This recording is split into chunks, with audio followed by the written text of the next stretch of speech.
ನಮಸ್ಕಾರ ವೀಕ್ಷಕರೇ, ನಾನು doctor Narayan Moudgil, Ayurvedic sexologist, Ayurvedic consultant, ಬೆಂಗಳೂರಿನಲ್ಲಿ ಪ್ರಾಕ್ಟೀಸ್ ಮಾಡಿದ್ದೀನಿ. ನಮ್ಮ ಕಮೆಂಟ್ ಸೆಕ್ಷನ್ನಲ್ಲಿ ಒಂದು ಹುಡುಗ ಕಮೆಂಟ್ ಮಾಡ್ತಾನೆ, ಸರ್ ನಾನು ರೆಗ್ಯುಲರ್ ಆಗಿ ಎಕ್ಸಸೈಸ್ ಮಾಡ್ತೀನಿ. ಸೊ ನನ್ನ ಯಾರೋ ಒಬ್ರು ಸ್ನೇಹಿತರು ಹೇಳಿದ್ರು, ಎಕ್ಸಸೈಸ್ ಮಾಡೋದೇ ಒಂದು, ಸೆಕ್ಸ್ ಮಾಡೋದೇ ಒಂದು. ಎಕ್ಸಸೈಸ್ನಲ್ಲಿ ಎಷ್ಟು ಎನರ್ಜಿ ಬರ್ನ್ ಆಗುತ್ತೆ ಅಷ್ಟೇ ಎನರ್ಜಿ ಸೆಕ್ಸ್ನಲ್ಲಿನೂ ಬರ್ನ್ ಆಗುತ್ತೆ. ಸೊ ನಾನು ದಿನಾ ಸೆಕ್ಸ್ ಮಾಡಿದ್ರೆ ನಾನು ಎಕ್ಸಸೈಸ್ ಮಾಡಲೇಬೇಕಾ ಅಂತ. ಹೌದು, ತಾವು ಹೇಳೋದು ನಿಜ, ಸೆಕ್ಸ್ನಲ್ಲಿನೂ ಕ್ಯಾಲರೀಸ್ ಬರ್ನ್ ಆಗುತ್ತೆ. ಬಟ್ ಎಕ್ಸಸೈಸ್ನಲ್ಲಿ ಎಷ್ಟು ಬರ್ನ್ ಆಗುತ್ತೆ ಆ ಲೆವೆಲ್ಗೆ ಬರ್ನ್ ಆಗುತ್ತೋ ಇಲ್ಲ ಅಂತ ಈ ವಿಡಿಯೋನಲ್ಲಿ ಹೇಳ್ತೀನಿ. ಲಾಸ್ಟ್ವರೆಗೆ ನೋಡಿ, ತುಂಬ interesting fact, data, research data ಹೇಳ್ತೀನಿ. ಸೊ ಸೆಕ್ಸ್ ಅಂದರೆ ಲಾಟ್ ಆಫ್ ಫಿಸಿಕಲ್ ಸ್ಟ್ರೆಂತ್ ಇದರಲ್ಲಿ ಇನ್ವಾಲ್ವ್ಮೆಂಟ್ ಇದ್ದೇ ಇರುತ್ತೆ. ಯಾಕಂದರೆ ನಿಮ್ಮ ಬಾಡಿನಲ್ಲಿ ಎಷ್ಟು ಎನರ್ಜಿ ಇರುತ್ತೆ ಆ ಪ್ರಕಾರ ನಿಮ್ಗೆ ಏನಾಗುತ್ತೆ, ಸೆಕ್ಸು ಅಷ್ಟು ಪವರ್ ಚೆನ್ನಾಗಿರುತ್ತೆ. ಬಟ್ ಆನ್ ಆವ್ರೇಜ್ ಸ್ಟಡಿ ಬಗ್ಗೆ ಮಾತಾಡಿದಾಗ ಒಂದು ಆವ್ರೇಜ್ ಇಂಡಿಯನ್ ಸೆಕ್ಸ್ ಟೈಮ್ ಏನಿದೆ ಅಲ್ಲ, ಫೋರ್ ಪ್ಲೇ ಒಂದು 3 ಮಿನಿಟ್ಸು ಮತ್ತು ಆಕ್ಟಿವ್ ಸೆಕ್ಸ್ ಏನಿದೆ 5 to 6 ಮಿನಿಟ್.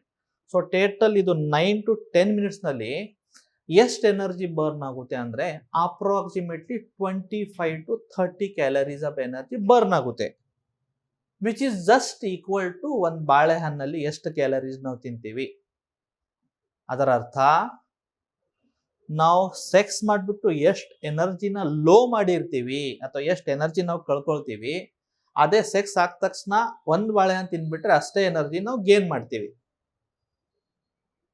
ಸೊ ಸೆಕ್ಸ್ನಲ್ಲಿ ಡೈರೆಕ್ಟ್ಲಿ ಅಷ್ಟು ಕ್ಯಾಲರೀಸ್ ಬರ್ನ್ ಆಗಲ್ಲ.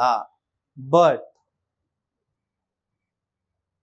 ಯಾಕೆ ಹೇಳ್ತಾ ಇದ್ದೀನಿ ಅಂದ್ರೆ, ಸೆಕ್ಸ್ ಏನಿದೆಲ್ಲ ಕ್ಯಾಲರಿ ಬರ್ನ್ ಆಗಕ್ಕೆ ಇಲ್ಲ. ಸೆಕ್ಸ್ ಬೆನಿಫಿಟ್ ಇದು ಒಂದು ಇಮ್ಯುನಿಟಿ ಬೂಸ್ಟರ್. ಸ್ಟಡಿ ಮತ್ತು ಡೇಟಾ ಏನ್ ಹೇಳ್ತಾ ಇದೆ, person who is in to regular act sexual ಆಕ್ಟಿವಿಟಿನಲ್ಲಿ ಪಾರ್ಟಿಸಿಪೇಷನ್ ಮಾಡ್ತಾನೆ, at least alternative day weekly 4 times, ಅವನಿಗೆ viral infections, bacterial infections, fungal infections or other sex of infections chances ಕಡಿಮೆ ಆಗುತ್ತೆ. Because every time you do sex, every time ಬಾಡಿನಲ್ಲಿ positive hormones, happy hormones, ಅದು adrenaline ಇರ್ಬೋದು, serotonin ಇರ್ಬೋದು, ಇದು ಏನ್ ಮಾಡುತ್ತೆ ಬಾಡಿನಲ್ಲಿ ಎಂಡಾರ್ಫಿನ್ ಇರ್ಬೋದು, ಜಾಸ್ತಿ ಆಗುತ್ತೆ. ಆವಾಗ ನಿಮ್ಮ ಬಾಡಿನಲ್ಲಿ ಕಾರ್ಟಿಜಲ್ ಅಂತ ಸ್ಟೀರಾಯ್ಡ್ ಅಥವಾ ಕಾರ್ಟಿಜಲ್ ಅಂತ ಹಾರ್ಮೋನ್, ಇದು ಬಾಡಿನಲ್ಲಿ ಸ್ಟ್ರೆಸ್ನ ಜಾಸ್ತಿ ಮಾಡುತ್ತೆ, ಆಕ್ಸಿಡೇಷನ್ನ ಜಾಸ್ತಿ ಮಾಡುತ್ತೆ. ಅದು ಕಡಿಮೆ ಆದ್ಮೇಲೆ ಬಾಡಿ ಇಮ್ಯುನಿಟಿ ಚೆನ್ನಾಗಾಗುತ್ತೆ. ಒಂದು. ಎರಡನೇದು, sex is very very very best medicine for sleep.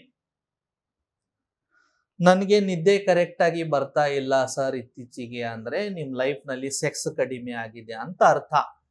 ನೀವು ಎಷ್ಟು ಒಳ್ಳೆ ಸೆಕ್ಸ್ ಮಾಡ್ತೀರಾ, ಎಷ್ಟು ಒಳ್ಳೆ ಸಂಭೋಗ ಕ್ರಿಯೆನ ಮಾಡ್ತೀರಾ, ಇಮಿಡಿಯೇಟ್ಲಿ ಅಷ್ಟು ಬೇಗ ನಿದ್ದೆ ಬರುತ್ತೆ.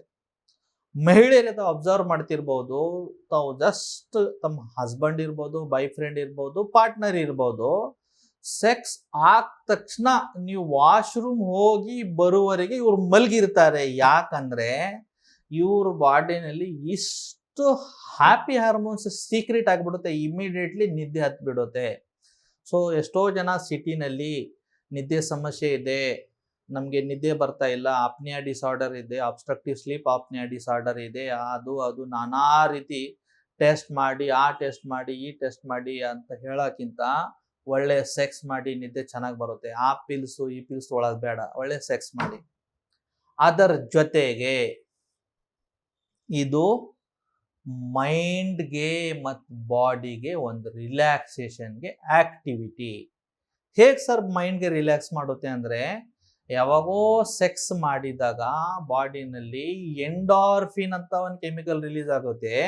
ಈ ಎಂಡಾರ್ಫಿನ್ ಕೆಮಿಕಲ್ ಕೆಲಸ ಏನಂದ್ರೆ, ಬಾಡಿನಲ್ಲಿ ಎಲ್ಲಿ ಪೇನ್ ಇರುತ್ತೆ ಆ ಪೇನ್ ಸೈಟ್ನಲ್ಲಿ ಹೋಗ್ಬಿಟ್ಟು ಇಮಿಡಿಯೇಟ್ಲಿ ಆ ಪೇನ್ನ ಕಂಟ್ರೋಲ್ ಮಾಡುತ್ತೆ ಅಥವಾ ಪೇನ್ನ ಟೋಟಲಿ ಎರಾಡಿಕೇಟ್ ಮಾಡುತ್ತೆ, ಕಡಿಮೆ ಮಾಡುತ್ತೆ. ಆ ಟೈಮ್ನಲ್ಲಿ ನಿಮ್ಮ ಬಾಡಿನಲ್ಲಿ ಯಾವಾಗ ಪೇನ್ ಇರುತ್ತೆ, ಡಿಸ್ಕಂಫರ್ಟ್ ಇರುತ್ತೆ, ಟೈರ್ಡ್ನೆಸ್ ಫೀಲ್ ಆಗುತ್ತೆ, ಅವಾಗ ನಿದ್ದೆ ಬರಲ್ಲ. ಬಟ್ ಯಾವಾಗ ಅದು ಪೇನ್, ಫಾರ್ ಎಕ್ಸಾಂಪಲ್ ಯಾರಿಗೂ ಬ್ಯಾಕ್ ಪೇನ್ ಇದೆ, ಬ್ಯಾಕ್ ಪೇನ್ ದಿಂದ ನಿದ್ದೆ ಬರ್ತಾ ಇಲ್ಲ. ಒಬ್ರೊಬ್ರಿಗೆ ಕತ್ ನೋವು ಇರುತ್ತೆ, ಆ ಕತ್ ನೋದಿಂದ ಪೇನ್ ಬರಲ್ಲ. ನೀ ಪೇನ್ ಇರುತ್ತೆ, ಅದರಿಂದ ಬರಲ್ಲ. ಬಟ್ ಇದು ಎಂಡಾರ್ಫಿನ್ ರಿಲೀಸ್ ಆದ ತಕ್ಷಣ ಪೇನ್ ಕಂಟ್ರೋಲ್ ಆಗುತ್ತೆ, ಒಳ್ಳೆ ನಿದ್ರೆ ಬರುತ್ತೆ, ಮೈಂಡ್ ರಿಲ್ಯಾಕ್ಸ್ ಆಗುತ್ತೆ. ಜೊತೆಗೆ ಬಾಡಿಗೆ ರಿಲ್ಯಾಕ್ಸೇಷನ್ ಹೇಗಾಗುತ್ತೆ ಅಂದ್ರೆ, ಹಾರ್ಟ್ ಆಕ್ಟಿವಿಟಿ ಚೆನ್ನಾಗುತ್ತೆ, ಬ್ಲಡ್ ಸರ್ಕ್ಯುಲೇಷನ್ ಚೆನ್ನಾಗುತ್ತೆ, ಇಡೀ ಬಾಡಿ ಪೂರ್ತಿ ರಿಲ್ಯಾಕ್ಸ್ ಆಗುತ್ತೆ. ಜೊತೆಗೆ ಹಸ್ಬೆಂಡ್ ಮತ್ತು ವೈಫ್ದು ಸಂಬಂಧನೂ ಚೆನ್ನಾಗಿರುತ್ತೆ. ನಿಮ್ ಹಸ್ಬೆಂಡು ಅಥವಾ ನಿಮ್ ದಾಂಪತ್ಯ ಜೀವನ ಚೆನ್ನಾಗಿರ್ಬೇಕಂದ್ರೆ ಇಬ್ಬರು ಒಳಗಡೆ ಕೆಮಿಸ್ಟ್ರಿ ಚೆನ್ನಾಗಿರ್ಬೇಕು, ಬಯಾಲಜಿ ಚೆನ್ನಾಗಿರ್ಬೇಕು, ಫಿಸಿಕ್ಸ್ ಚೆನ್ನಾಗಿರ್ಬೇಕು, ಆಮೇಲೆ ನಿಮ್ಮ ಅರ್ಥಶಾಸ್ತ್ರ ಮ್ಯಾಥಮೆಟಿಕ್ಸ್ ಚೆನ್ನಾಗಿರ್ಬೇಕು. ಏನ್ ಸರ್ PUC ಸಬ್ಜೆಕ್ಟ್ ಹೇಳ್ತಿದ್ದೀರಾ ಅಂತ? ಇಲ್ಲ, ಯಾಕಂದ್ರೆ ಬಯಾಲಜಿ ಹೇಗೆ ಚೆನ್ನಾಗಿರ್ಬೇಕಂದ್ರೆ, sex is nothing but one biological basic needs of life. ಒಂದ್ ಪುರುಷರಿಗೆ ಮಹಿಳೆ ಬೇಕು, ಒಂದ್ ಮಹಿಳೆಯರಿಗೆ ಪುರುಷರು ಬೇಕು. ಅದರಿಂದ ಬಯಾಲಜಿ.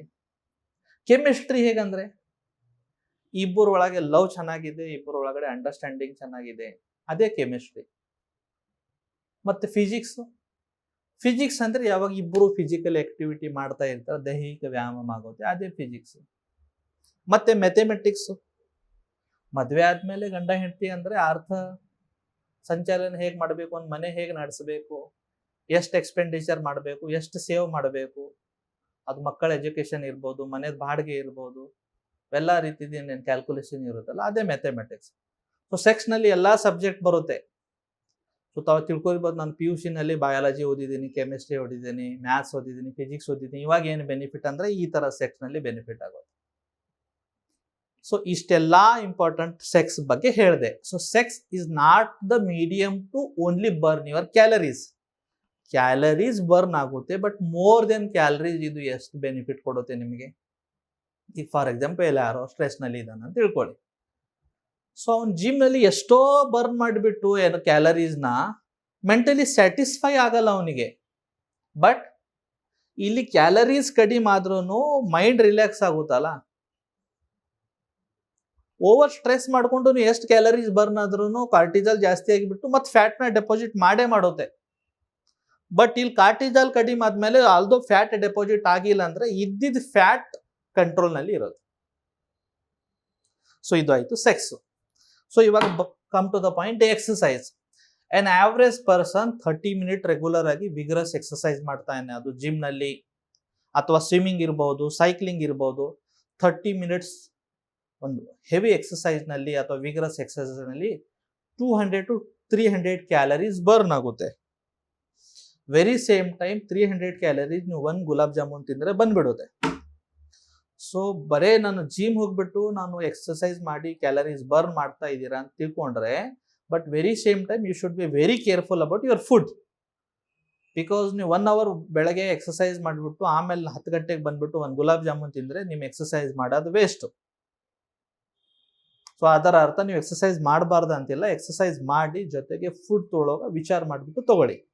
ಮತ್ತೆ ಯಾವ ದಿನ ನಿಮ್ಗೆ ಅನಿಸುತ್ತೆ ನಾನು ಜಾಸ್ತಿ ತಿಂದಿದ್ದೇನೆ ಅಂದ್ರೆ ಆ ಸೆಕೆಂಡ್ ದಿನ ಸ್ವಲ್ಪ ಎನರ್ಜಿನ ಜಾಸ್ತಿ ಬರ್ನ್ ಮಾಡಿ.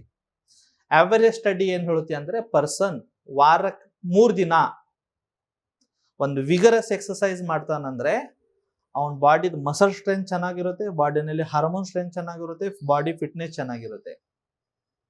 ಸೊ ಅಟ್ ಲೀಸ್ಟ್ ವಾರಕ್ಕೆ 3 to 4 days ವಿಗ್ರಸ್ ಎಕ್ಸಸೈಸ್ ಮಾಡಿ. ಇಲ್ಲ ವಿಗ್ರಸ್ ಎಕ್ಸಸೈಸ್ ಮಾಡ್ತಾ ಇಲ್ಲ ಅಂದ್ರೆ ರೆಗ್ಯುಲರ್ ಆಗಿ ವಾಕ್ ಮಾಡಿ.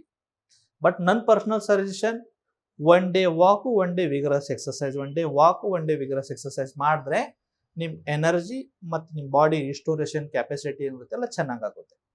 ಸೊ ಸೆಕ್ಸ್ ಮತ್ತು ಎಕ್ಸಸೈಸ್ ಎಷ್ಟು ಕ್ಯಾಲರಿ ಬರ್ನ್ ಆಗ್ತಾ ಅಂದ್ರೆ, ಆಲ್ದೋ ಸೆಕ್ಸ್ ನಲ್ಲಿ ಕ್ಯಾಲರೀಸ್ ಕಡಿಮೆ ಬರ್ನ್ ಆಗ್ತಾ ಇದ್ರೂ ಬೆನಿಫಿಟ್ಸ್ ತುಂಬಾ ಜಾಸ್ತಿ ಇದೆ. ಎಕ್ಸಸೈಸ್ ನಲ್ಲಿ ಕ್ಯಾಲರೀಸ್ ಬರ್ನ್ ಜಾಸ್ತಿ ಆಗ್ತಾ ಇದ್ರೂ ಅದರದ್ದು ಒಂದು ಬೆನಿಫಿಟ್ಸ್ ಇದೆ, ಇಲ್ಲ ಅಂತಿಲ್ಲ. ಬಟ್ ಸೆಕ್ಸೇ ಬೇರೆ, ಎಕ್ಸಸೈಜೇ ಬೇರೆ. ಸೊ ಸೆಕ್ಸು ಮಾಡಿ, ಎಕ್ಸಸೈಸು ಮಾಡಿ. 1 day ಸೆಕ್ಸ್ ಮಾಡಿದ್ರೆ 2ನೇ ದಿನ ಬೆಳಗ್ಗೆ ರಜೆ ಮಾಡಿ, 3ನೇ ದಿನ ಜಿಮ್ ನಲ್ಲಿ ಹೋಗ್ಬಿಟ್ಟು ಎಕ್ಸಸೈಸ್ ಮಾಡಿ. ಯಾವ ದಿನ ಜಿಮ್ ನಲ್ಲಿ ಹೋಗಿ ಎಕ್ಸಸೈಸ್ ಮಾಡ್ತೀರಾ ಅದೇ ದಿನ ರಾತ್ರಿ ಸೆಕ್ಸ್ ಮಾಡಿ. ಸೊ ಇಲ್ಲಿನೂ ಬಾಡಿನ ನರಿಶ್ಮೆಂಟ್ ಮಾಡ್ತಾ ಇದ್ದೀರಾ, ಇಲ್ಲಿನೂ ಬಾಡಿನ ನರಿಶ್ಮೆಂಟ್ ಮಾಡ್ತಾ ಇದ್ದೀರಾ. ಸೊ ಹೋಪ್ಫುಲಿ ನಾನು ನಿಮ್ಮ ಕ್ವಶನ್ಗೆ ಆನ್ಸರ್ ಮಾಡಿದ್ದೀನಿ ಅಂತ ತಿಳ್ಕೊಳ್ತೀನಿ. ಈ ತರ ಮತ್ತೆ ಏನಾದ್ರೂ ಕ್ವಶನ್ಸ್ ಇದ್ರೆ, ಡೌಟ್ ಇದ್ರೆ ನಮ್ಮ ಕಮೆಂಟ್ ಬಾಕ್ಸ್ ನಲ್ಲಿ ಕಮೆಂಟ್ ಮಾಡಿ. ಮತ್ತೆ ಈ ವಿಡಿಯೋ ಸ್ಪೆಷಲಿ ಯಾರು ಫ್ರೆಂಡ್ಸ್ ನಿಮ್ ಜಿಮ್ ಹೋಗ್ತಾರಲ್ಲ ಅವ್ರಿಗೆ ಶೇರ್ ಮಾಡಿ. ಧನ್ಯವಾದ.